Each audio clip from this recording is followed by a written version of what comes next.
przede wszystkim po to, żeby sobie pewne rzeczy w głowie samemu poukładać, żeby dotrzeć do jakichś takich obszarów samego siebie, do których normalnie nie da się dotrzeć, będąc w tym jakby takim rytuale, trybie dnia codziennego.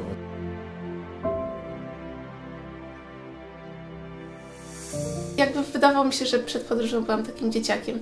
Już samo to, że w ogóle bez jakichś takich przemyśleń albo jakichś takich wątpliwości, ja po prostu zgodziłam się na to, że dobra, jedźmy. W sumie super pomysł, no nie? No to też świadczy o tym, że jakby ja nie podchodziłam do życia jakoś tak, wiesz, bardzo serio, no nie? Że po prostu tak płynęłam sobie.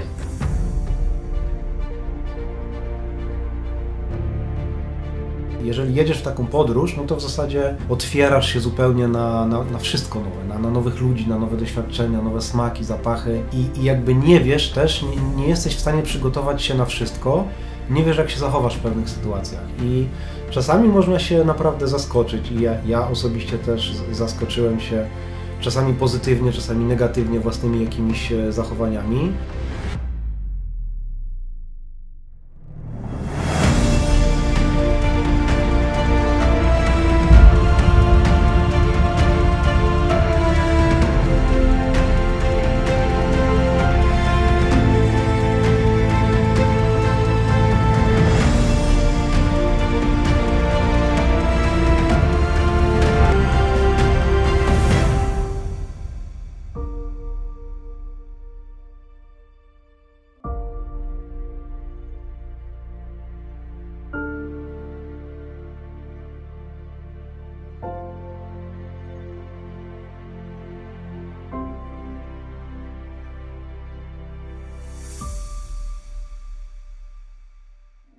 Pakistan, 1 października, nasza druga rocznica ślubu. No i zaczęło się dość nerwowo, bo jedziemy do Islamabadu. Mieliśmy dwie bardzo nieprzyjemne sytuacje. Pierwsza była taka, że kierowca chciał mnie zepchnąć w zakręcie. Pokłóciliśmy się troszkę o to. No a druga taka, że samochód jechał moim pasem pod prąd. Chciałam zjechać na lewą stronę, ale tam już był samochód. Zahaczałam o ten samochód i wywaliłam się. No połamana tutaj, przekrzywiona głowica, wyłamane zegary, krytykujemy i zobaczymy jak będzie. Jarząbek wkurzony bardzo. Jak przed policjant zapytać się, w czym może pomóc, to Jarząbek poprosił o pistolet, bo powiedział, że chciałby zabić 50% kierowców tutaj.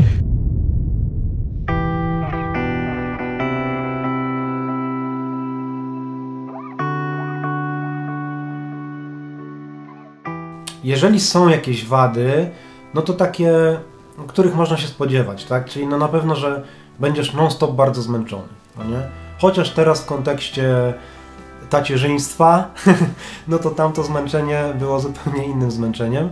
Natomiast no to jest chyba najbardziej trudne, że szczególnie jeżeli podróżujesz przez kilka miesięcy. Ja pamiętam, że po takich 3-4 miesiącach na motocyklu pojawia się już takie w zasadzie takie permanentne zmęczenie, że można zatrzymać się gdzieś na tydzień, na nie wiem, 10-12 dni i w zasadzie ciężko nawet wtedy odpocząć, mimo że to jest, kurczę, nie wiem, jakaś tropikalna wyspa w Tajlandii, prawda? Bo wsiada się na ten motocykl i w zasadzie następnego dnia znowu to ciało jakby jest takie zmęczone, no bo nie ma treningu, nie ma czasami odpowiedniej diety, no jest to zupełnie coś innego. Wyruszając na wyprawę jesteś mega gotowy, tak? No bo właśnie trenowałeś, jakby psychicznie się na to przygotowywałeś, a potem w trakcie wyprawy coś mogło Cię zaskoczyć, bo nie wiem, bo jesteś zupełnie w innych okolicznościach, w innych warunkach.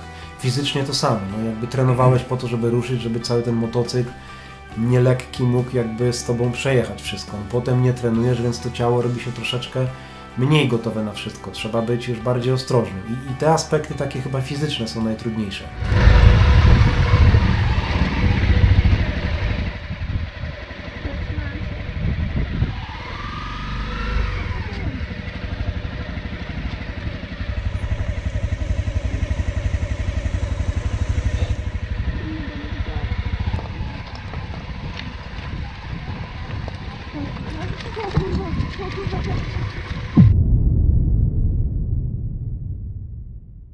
pamiętasz ten moment, kiedy Łukasz po raz pierwszy ci powiedział, albo zapytał się ciebie, hej, pojedźmy, pojedziesz? Wiesz co, ja właśnie ciężko mi sobie taki moment przypomnieć, ale co ja pamiętam, że jak my się zaczęliśmy spotykać, a to było bardzo dawno temu, to my się zaczęliśmy spotykać i ja nagle usłyszałam, że on jedzie do Brazylii z kolegą na motocyklach. No i właśnie, i to było takie super dziwne, no nie, no bo ja byłam wtedy, zaczynałam studia i w ogóle no nikt dookoła nie robił takich rzeczy, no nie, to było, ja pierwszy raz o czymś takim usłyszałam. Pierwszy raz mi powiedział o tej wyprawie tego Iwana McGregora. Ja się pierwszy raz zderzyłam w ogóle z takim czymś, takim w ogóle konceptem podróży dalekich motocyklowych, no nie? No i chyba przez to, że my w zasadzie naszą znajomość zaczęliśmy od tego, że on pojechał na tam, nie wiem, 9 miesięcy czy 8 miesięcy i my ten kontakt utrzymywaliśmy, ja do niego potem przyleciałam i jakby ten nasz związek się nie rozpadł, no to zaowocowało tym, że po prostu po powrocie to my już po prostu zaczęliśmy planować następne rzeczy, jakieś takie wspólne projekty, no bo jak już przetrwaliśmy coś takiego, u niego ta zajawka, ta pasja do tych podróży nie minęła, a wręcz rozwinęła się, to zaczęliśmy po prostu rozmawiać, co moglibyśmy zrobić razem. Park Narodowy Deosai. Słuchajcie, jesteśmy na wysokości 4150 metrów. Z tyłu jezioro, nazwy nie pamiętam. Jak widzicie, poruszy sobie śnieżek. Rąk nie czuję. Uwaga. Trzymamy wszystkie założone warstwy. Oczywiście nie mamy żadnej, więc kopiemy w torbie i będziemy się ubierać. 1,5 stopnia. No jest nieźle.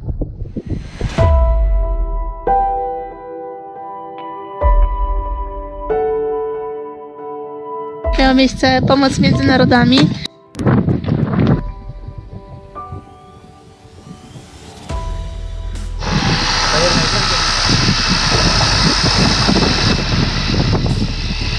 Świat jest bardzo szowinistyczne miejsce. Bo ja chciałam dostać wodę i mnie panowie wyśmiali i powiedzieli, że nie ma mowy. A ja tam tak poszedł i dostał 2 wiatra.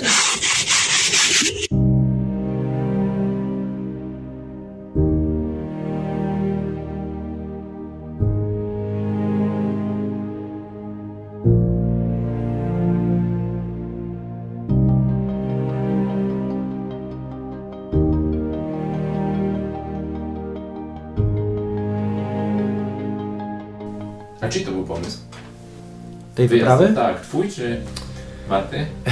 No chyba trochę mój, no jakby ja byłem już wcześniej na wyprawie z moim przyjacielem Maćkiem, którego serdecznie pozdrawiam. Widać go chyba tu nawet na zdjęciu jakimś. Więc my byliśmy w tej pierwszej podróży, pojechaliśmy do Brazylii wtedy w latach 2012-13, no i to też była taka podróż 8-miesięczna i w zasadzie ja już wtedy wiedziałem, że na pewno pojadę na drugą wyprawę i w zasadzie to też jest chyba taki narkotyk podróżników, że oni już podczas pierwszej podróży wiedzą, że no to na pewno nie jest ostatnia.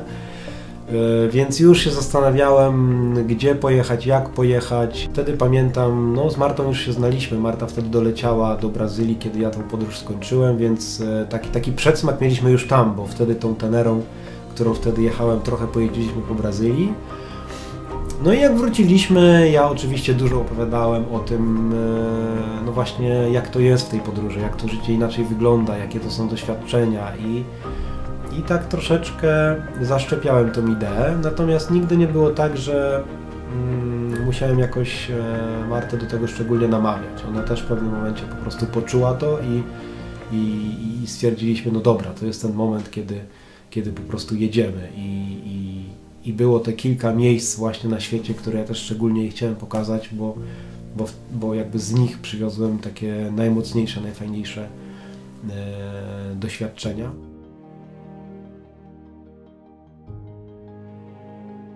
No i tak od słowa do słowa to życie nasze toczyło się jakby gdzieś tam dalej, no nie? Czyli ja tam kończyłam studia, rozpoczynam jakąś nową pracę. poza domem to po prostu było takie normalne życie, nie? I zastanawianie się, jak my możemy w ogóle do tego dojść. Jakby, jak już ustaliliśmy gdzie, bo to było ważne. I zaczęło się właśnie od tego globusa, że ja kupiłam ten globus na któreś tam jego urodziny. No i tak się zastanawialiśmy, dobra, no to przynajmniej ustalmy, gdzie my chcemy pojechać, no nie? No to może ta Nowa Zelandia, bo wszyscy mówią, że tak świetnie, że w ogóle piękny kraj. No i tak sobie spojrzeliśmy na ten globus, spojrzeliśmy sobie na mapę i mówimy, dobra, no to zorganizujmy to. No i zaczęliśmy myśleć, jakby to zrobić jak najlepiej. No ja przez to, że nie miałam jakiegoś takiego dużego zaplecza, jeżeli chodzi o doświadczenia zawodowe, więc te pieniądze, które ja zarabiałam na tamten czas, to były naprawdę niskie. No to jakby nie bardzo było jak coś tworzyć, no nie? Więc ustaliliśmy, że jakby trzeba poczekać, no nie? Ja to doświadczenie muszę zebrać, muszę skończyć studia, muszę znaleźć jakąś dobrą pracę. I jakby to był taki cały plan, który my wdrożyliśmy, żeby gdzieś pojechać.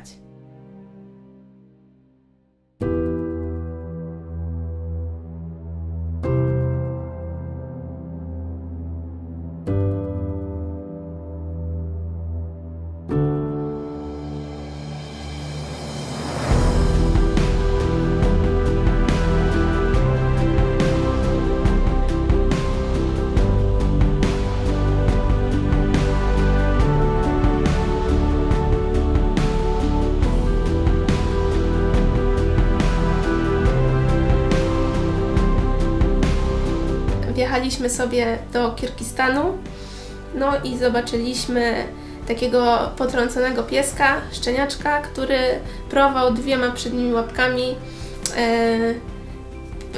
przejść przez jezdnię, no nie? No i przejechaliśmy, byliśmy na interkomach i ja mówię do Jarząbka, widziałeś tam pieska? Który tam próbował przejść, a Jarząbek powiedział, że no widział, no i zaczął od razu po niego tam zawracać, no nie, żeby zobaczyć w ogóle co tam się dzieje, no nie, z tym psem, albo żeby go, wiesz, jakby, no nic bardziej nie przyjechało, bo raczej nie miał szans na to, żeby samodzielnie tę drogę pokonać. No i podjeżdżamy, no a tam po prostu obraz nieszczęścia, taki super mały szczeniaczek, wygląda jakby miał po prostu przetrącone 2 tylnie łapki, no nie? No ale żyjący, oddychający, wijący się tam, skomlący. No i nie wiedzieliśmy co za bardzo zrobić, no ale że byliśmy 50 km od takiego dużego miasta Osh. Wzięliśmy go do Tongbaga, pojechaliśmy, było już po zmroku, zanim my dojechaliśmy do jakiegoś tam hotelu, który sobie tam ustaliliśmy wcześniej. No i co się okazuje? Okazuje się, że nie wpuścili nas tam z tym psem.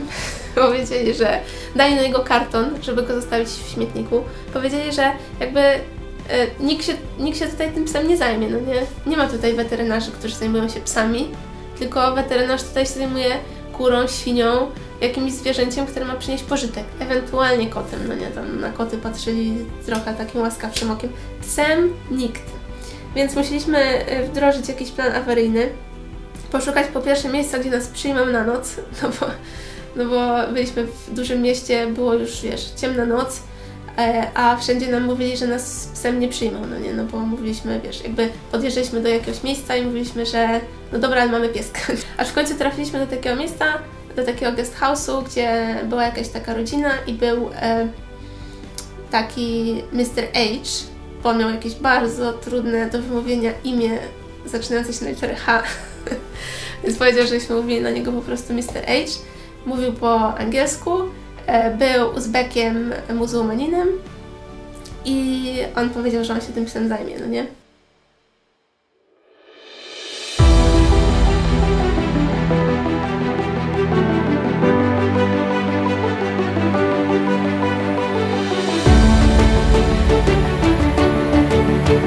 Nie jestem przekonany, czy dla każdego. No jeżeli, wiadomo, nic nie należy robić na siłę. No, niektórzy ludzie po prostu, wydaje mi się, że dobrze się czują, w zasadzie nie jeżdżąc nigdzie. No, być może w takim swoim jakby podwórku oni nie potrzebują właśnie tych doświadczeń, innych kultur, innych jakby krajobrazów, innych takich doświadczeń życiowych, więc jakby no każdy żyje jak lubi, prawda? Ja tutaj nikomu nic nie będę narzucał, natomiast uważam, że warto wyjść poza schemat, warto wyjść poza swoją strefę komfortu. Natomiast jeżeli ktoś nie chce, nie musi, prawda? A skąd taka osoba może wiedzieć, czy nie powinna uczyć, czy zostając w domu nie traci tego czegoś? No właśnie, jak nie pojedzie, to się nie dowie, no zawsze można wrócić, prawda? Jeżeli się okazuje, że jedziesz i to jest jednak nie dla Ciebie, no to trzeba wrócić. Ja pamiętam z pierwszej podróży mam takie doświadczenie, że Chiny są takim etapem, który przejeżdża się w grupie, tak? Chińczycy mają takie prawo, że nie da się wjechać własnym środkiem transportu zarejestrowanym poza Chinami tak po prostu i sobie pojeździć, tylko trzeba w zasadzie kupić taką wycieczkę, tak? Czyli jest przewodnik załatwia całą dokumentację niezbędną, czyli prawo jazdy chińskie, dowód rejestracyjny, ubezpieczenie, on organizuje hotele i tak dalej. No i jakby nie jeździ się już w takim konwoju, prawda? To nie jest wymagane, że tam trzeba jechać jakby w grupie. Natomiast no umawiamy się, prawda? Rano ruszamy z tego miejsca, wieczorem jesteśmy w tym miejscu. Więc trochę to jest taka wycieczka, ale jednak jest tam troszeczkę tej swobody. I podczas tej pierwszej podróży pamiętam, że no jechała z nami taka para i głównie męska część tej pary, taka wydawała mi się właśnie wtedy no jakby nie gotowa na tą podróż, którą oni wtedy właśnie realizowali, bo no strasznie się ten człowiek denerwował na wszystko wokół. Jeżeli na to jesteś niegotowy, przyjąć jakby ten taki dyskomfort, no to być może ta podróż właśnie nie jest dla Ciebie, no nie? Natomiast jeżeli chcesz spróbować, no to warto spróbować. No zawsze można wrócić, tak? Można zaczynać no, z mniejszego kalibru. Jerzębek znowu zapał gumę przedniej opony. No więc nie zajęło nam dłużej niż 5 minut znalezienie pana tutaj pomocnego. Jedziemy do miasteczka, bo oczywiście dętki już nie ma. Jedna poszła, więc jakiś sprytny pan będzie musiał znaleźć dziurkę. 10 kolejnych minut. Iran jest po prostu świetny, także oponka się robi. Podejrzewam, że wielkiego opóźnienia nie będziemy mieli.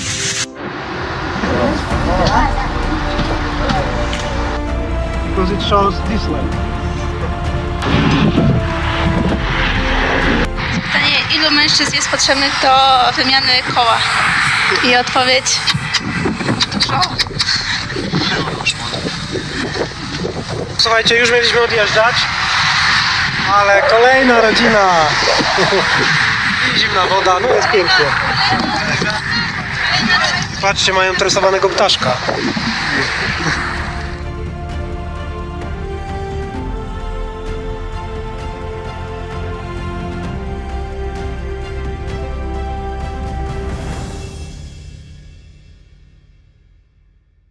No i co? I okazało się, że w ogóle pan Mr. H zaczął karmić tego pieska strzykawką, że w ogóle spał z nim gdzieś tam na ogródku. No po prostu no, trafił się anioł pośrodku niczego. No ale okazało się, że faktycznie nikt temu psu nie pomoże w osz.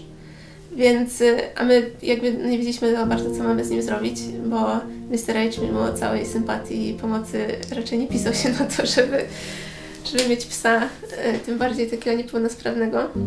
Powiedział, bo on był bardzo wierzący, powiedział takie jedno zdanie, że jeżeli Bóg chciałby, żeby ten piesek umarł, no to by nie zsyłał nas na jego drogę, no nie?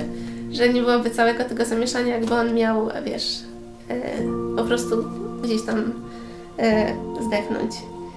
No więc się zaczęła jakby taka akcja, co mamy z tym psem zrobić, kto może nam w tym pomóc. Okazało się, że są jacyś w ogóle weterynarze z Polski, którzy prowadzą jakieś ekspedycje w Kirgistanie i oni mają za cel sterylizować psy, żeby psy nie były zabijane. No i my się z nimi skontaktowaliśmy, oni się skontaktowali z jakimś tam innym gościem, on się skontaktował z jakąś taką panią Zenoną, która tam w Biszkeku zawiaduje Polonią.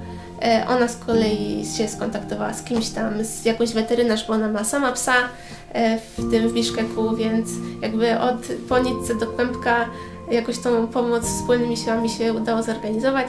No i ta Lucky, bo ją tak nazwaliśmy, no miała jakąś tam zrobioną operację, Potem rozpoczęliśmy akcję szukania jej jakiegoś domu, nie było łatwo, ale ostatecznie trafiła nad jezioro Isyk-Kul do takiego miejsca prowadzonego przez polskich księży i oni tam organizują jakieś takie dla młodzieży różne warsztaty, kolonie i tak dalej i ona sobie tam teraz biega, no nie? Bo tam poza sezonem mieszka rodzina na stałe kirgiska z dziećmi, która zawiaduje jakby całym obiektem, no i Lucky sobie tam znalazła dom. Super historia.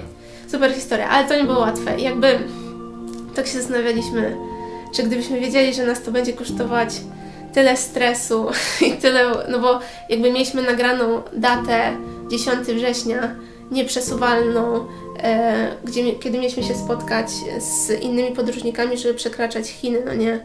I to była droga wycieczka, w ogóle wiesz, ustalana już z rocznym wyprzedzeniem, no i wiesz, a my 8 września jeszcze mamy psa ze sobą, no nie?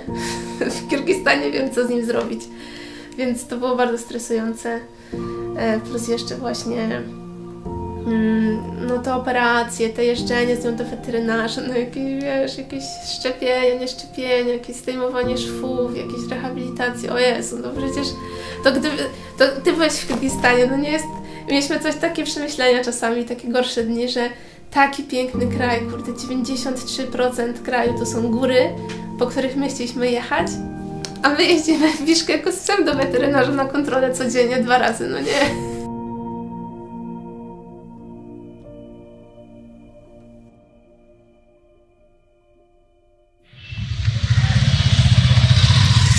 16 listopada opuszczamy Nepal po 4 tygodniach i w sumie pomimo faktu, że jedziemy znowu do Indii, no bo nie ma innej opcji, to jesteśmy mega zadowoleni, bo spędziliśmy tu 4 tygodnie i nas ten kraj no niestety zmęczył. Jest takie przesilenie psychiczne, że naprawdę dochodzimy do granic, no jakby realizacja marzeń okazuje się niełatwa czasami. I właśnie nie chodzi już o zmęczenie fizyczne, ale psychiczne.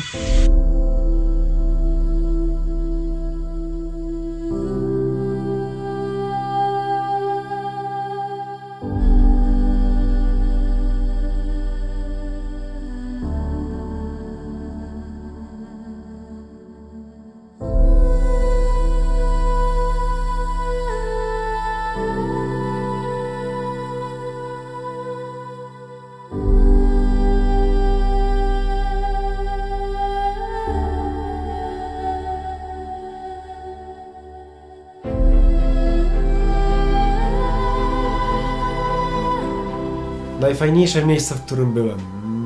No jakby z punktu widzenia takiego motocyklowego to na pewno będą góry, tak? Czyli Bartang, Dolina Bartang w Tadżykistanie, super przygoda. Ale to też zawsze te jakby najfajniejsze miejsca związane są z ludźmi, których poznaliśmy. Bo Bartang robiliśmy w grupie, było nasza 2 i jeszcze 3 chłopaków. No super przygoda, spędziliśmy tam 3 dni i tam naprawdę wszystko pod takim kątem motocyklowym, czyli no wyschnięte koryta rzek, piach, rzeki głębokie, błoto, podjazdy, zjazdy, duża wysokość, no jakby wszystko tak jakby w jednym miejscu, więc bardzo, bardzo fajna przygoda i przepiękne miejsce, więc warto tam spędzić chociaż te kilka dni. No potem Karakoram, czyli jakby przeprawa z Chin do Pakistanu. Przepiękne miejsce. Karakoram Highway no dzisiaj wygląda już troszeczkę inaczej niż kiedyś. Jest już to droga taka dobra droga asfaltowa, natomiast wciąż można się zachwycać przepięknymi górami. No tam nie wiem, z drogi widać 8-tysięczniki, więc to jest po prostu niesamowite, jak te góry są wielkie. I wszystkie doliny w Karakoram, do których się zjeżdża z Karakoram Highway, też super sprawa.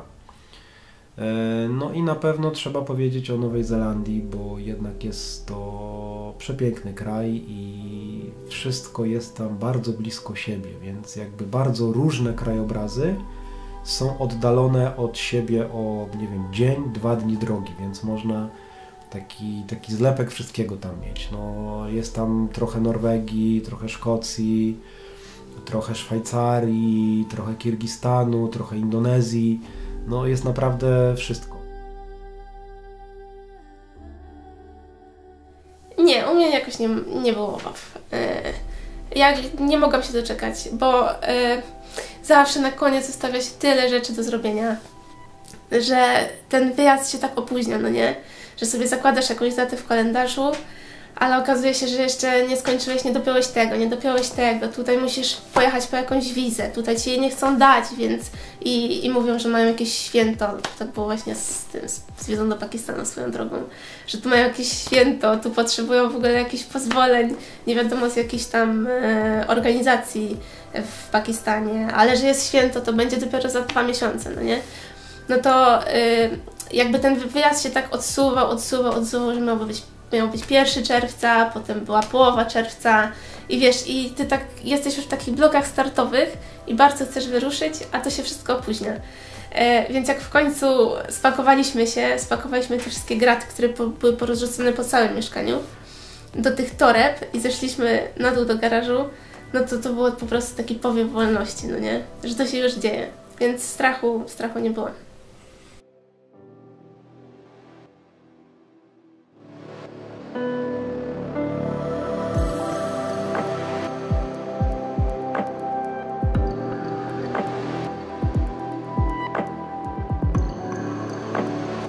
Była też w ogóle piękna przygoda pod wulkanem Bromo w Indonezji.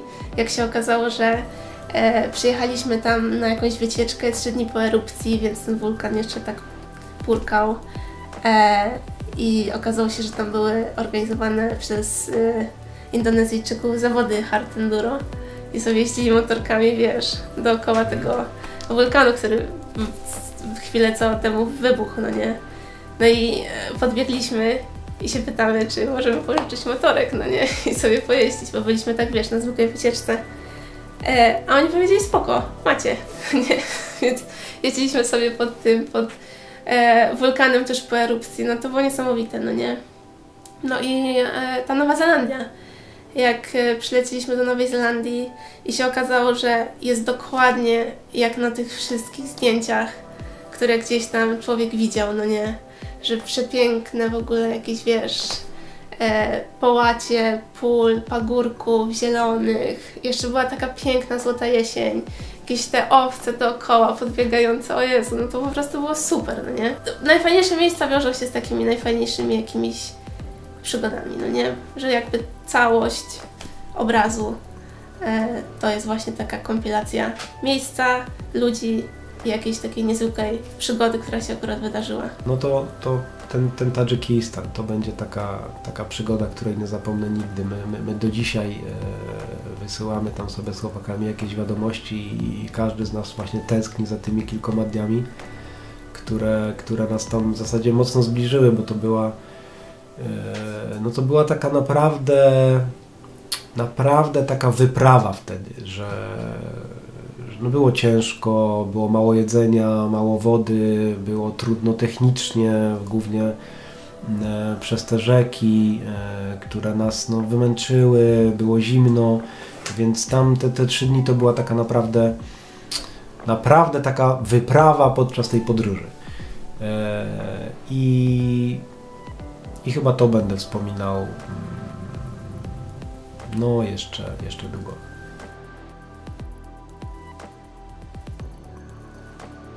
Ja myślę, że najfajniejszą przygodą to było przejechanie przez Dolinę Bartang w Tadżykistanie. To było po prostu coś... I jeszcze to, jak tak naprawdę dobrze mi poszło, to było coś, czego bym się w życiu nie spodziewała, no nie, że ja będę reagować w takich, powiedzmy, ekstremalnych i trudnych warunkach w tak dobry sposób, więc to mnie zaskoczyło.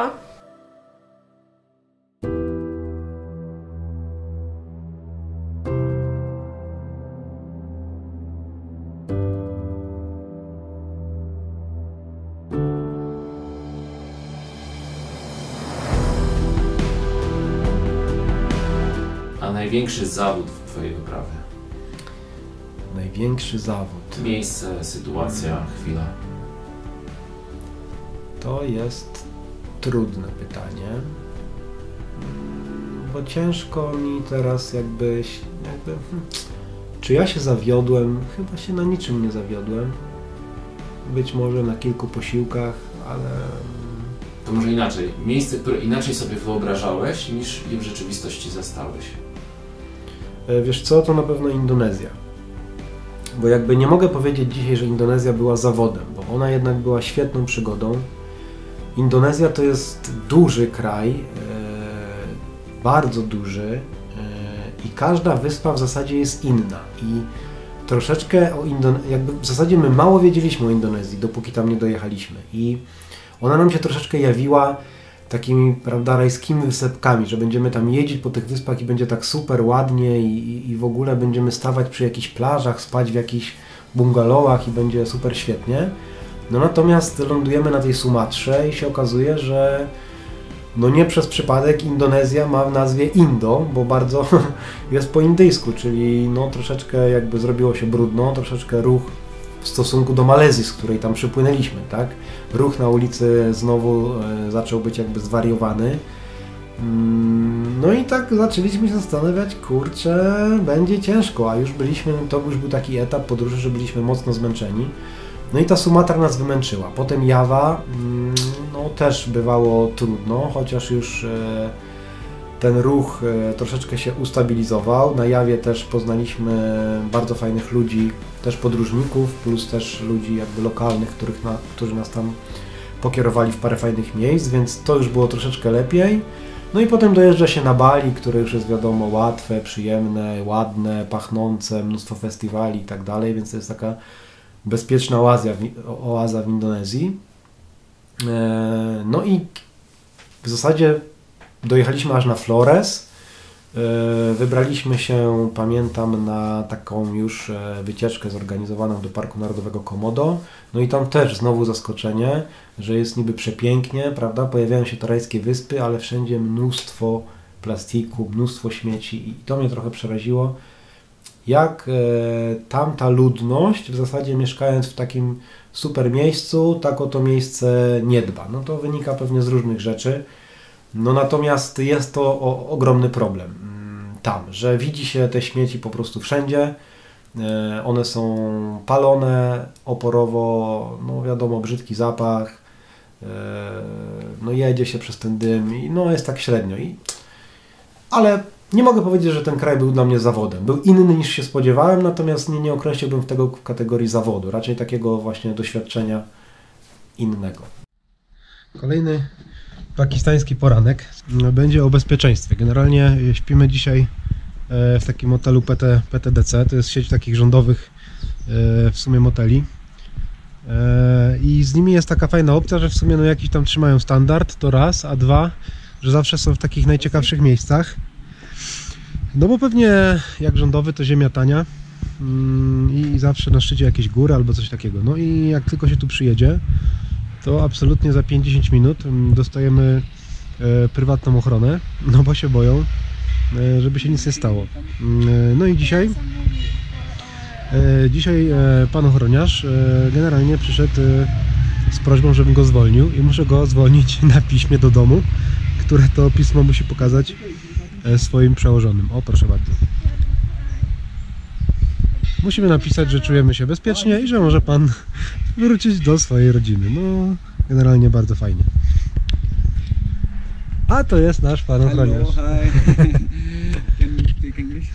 Yes, so I was just telling about the security reasons that you are trying to help us here. Thank you. And then I will release you home right now.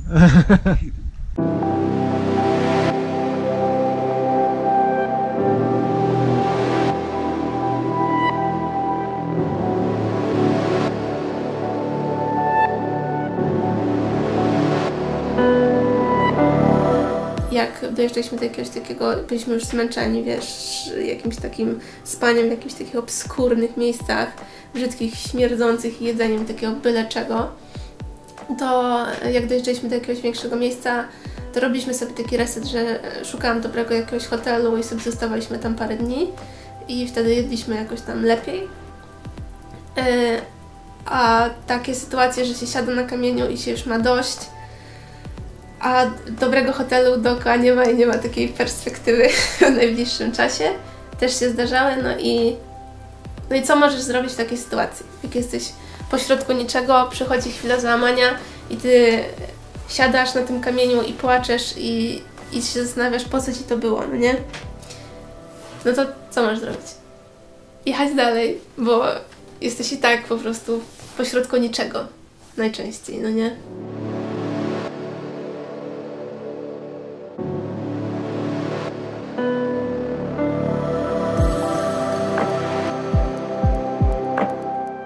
I na przykład wywaliłam się gdzieś tam na motocyklu i nie chcę jechać dalej, no nie? Ale co ja mogę zrobić, jak jesteśmy na przykład na wysokości 4000 metrów, zaraz będzie ciemno, jest zimno, jeszcze zaczyna padać śnieg, no nie? To co, ja mam siedzieć i płakać dalej, czy mamy, wiesz, ubrać się i ruszyć? No to ubierasz się i jedziesz dalej, chociaż wszystko w tobie krzyczy, że już masz tego dość i tego nie chcesz, no nie? No ale wtedy dojeżdżasz w końcu do jakiegoś takiego ciepłego miejsca, w końcu się ten najgorszy dzień w życiu kończy i ty jesteś dumny, że przetrwałeś.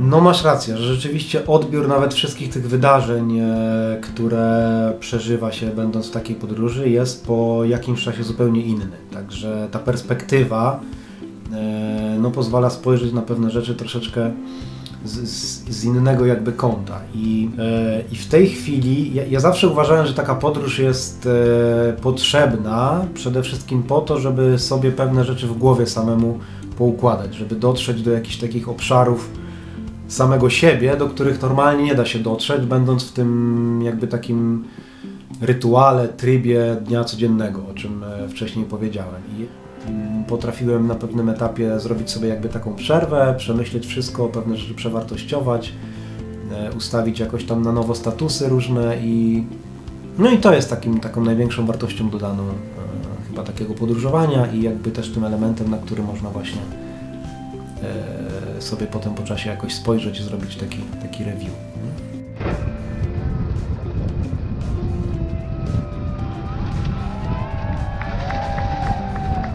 Często to zmęczenie powiązane ze stresem powoduje to, że reaguje się na sytuację w sposób, którego potem się żałuje, no nie? Czyli na przykład w Indiach było coś takiego, że my się już zbliżaliśmy też na umówioną datę do granicy z Birmą, gdzie też jest potrzebny przewodnik i byliśmy umówieni na jakąś taką z ekipą innych podróżników na tego przewodnika i byliśmy umówieni na konkretną godzinę, a tu się nagle okazuje, że porobili mnóstwo jakichś takich policyjnych checkpointów, no nie? I nie dość, że jest, wiesz, blady świt, że już jesteśmy prawie spóźnieni, to jeszcze naprawdę tych checkpointów, gdzie musisz wpisywać jakieś swoje dane z paszportu do zeszytu, do którego nikt nie zajrzy i możesz wpisać 1111 Kaczor Donald i wiesz, i oni tego nie sprawdzą, bo pewnie nie potrafią czytać, ale ty to musisz zrobić i tracisz na to czas. Było takie, wiesz, super irytujące i czasem się po prostu, no było takim, no niemiłym dla tych ludzi, no nie, że ja nie będę nic spisywać, albo że to zróbcie sobie zdjęcie paszportu, my jedziemy, no nie, ale i wiesz, i z drugiej strony co ten biedny człowiek ma robić, no bo ktoś go na tym checkpoincie policyjnym postawił, dał mu ten karabin i kazał sprawdzać te paszporty, no nie, on jest Bogu ducha winien, a ty tak na niego, jesteś dla niego taki, wiesz, no chamski po prostu, no nie bójmy się tego słowa, no. A normalnie byś taki nie był, bo gdybyś był, wiesz, wypoczęty, miał jakiś zapas czasu, nie był zestresowany, więc no to są takie rzeczy, które po czasie żałuję, że byłam czasem niemiła. Łukasz zresztą chyba też.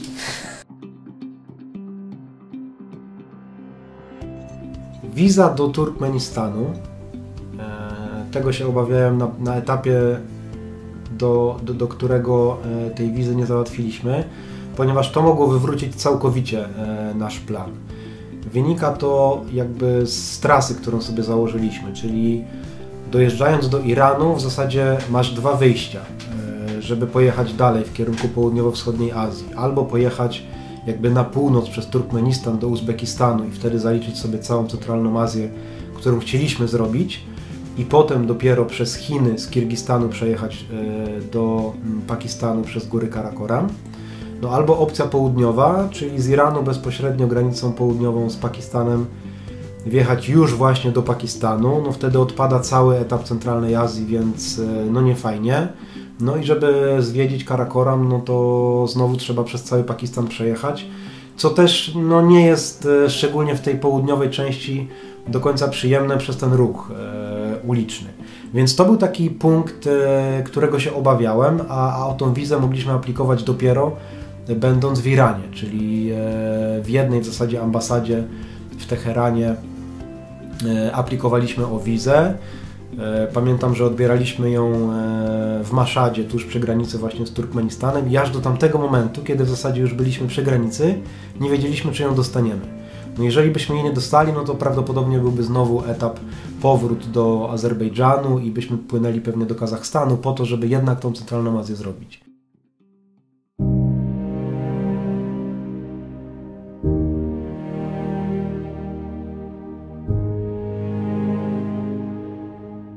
A miałeś tak, że...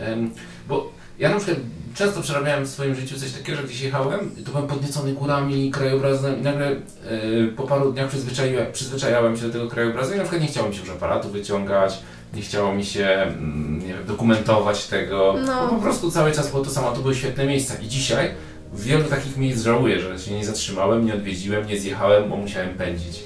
Ale wiesz co, to jest ta pułapka. Jest tak jak mówisz, że w toku długiej podróży piękne obrazy powszednieją i wszystko staje się takie po prostu zwykłe po jakimś czasie. Albo wjeżdżasz do jakiegoś kraju, który jest w ogóle turystyczną po prostu kolebką świata i masz mnóstwo jakichś takich atrakcji, a tobie się nie chce ci się tego oglądać, tylko chcesz pójść do fryzjera, zrobić zakupy i ugotować sobie spaghetti, no nie? A nie tam gdzieś tam, wiesz, w Malezji się oglądać jakieś schody. Przykład życia. Albo nie chce ci się oglądać kolejnej świątyni, bo okazuje się, że wszystkie są podobne, no nie? I no trochę tego żałujemy, trochę nie, no bo taka jest cena po prostu długiej podróży. Też jakby uważaliśmy na to, żeby nie wpaść też w taką pułapkę, że jak się dzieje coś fajnego, to ty jesteś nieobecny, bo myślisz o tym, czy to nagrać na GoPro, czy zrobić zdjęcie lustrzanką, czy nagrać relację na Instagram, a wiesz, a to, co się dzieje fajnego, ci właśnie omija, bo ty się skupiasz na takich nieistotnych rzeczach, no nie? Że też trzeba mieć dla siebie sporo wyrozumiałości, żeby umieć wypośrodkować, co się chce osiągnąć. Czy chce się przeżywać, czy się chce te przeżycia przez cały czas jakoś tak, wiesz, relacjonować, nagrywać, robić zdjęcia, no nie? Więc mogłyby się pojawić takie myśli, że kurde, tam było tak fajnie, ale szkoda, że tego nie nagraliśmy albo nie zrobiliśmy zdjęcia, ale z drugiej strony jakby te zdjęcia mamy w głowach i to jest taka największa wartość. I jak się działo coś fajnego, a nie mamy nagrane, a było dużo takich sytuacji, że spotkaliśmy jakichś super ludzi, no i co? I wyjmiesz telefon i zaczniesz opowiadać, jacy to są super ludzie, no nie? No, a oni patrzą na ciebie jak na debila, bo cię właśnie zaprosili na kolację albo zaprosili cię do swojego domu i wiesz, i co ty chcesz pokazać, no nie? Czy ty chcesz spędzić czas z nimi, a oni się na ciebie otworzyli, czy ty chcesz swoim, powiedzmy, fanom pokazać, o, ale się fajnie dzieje, no nie?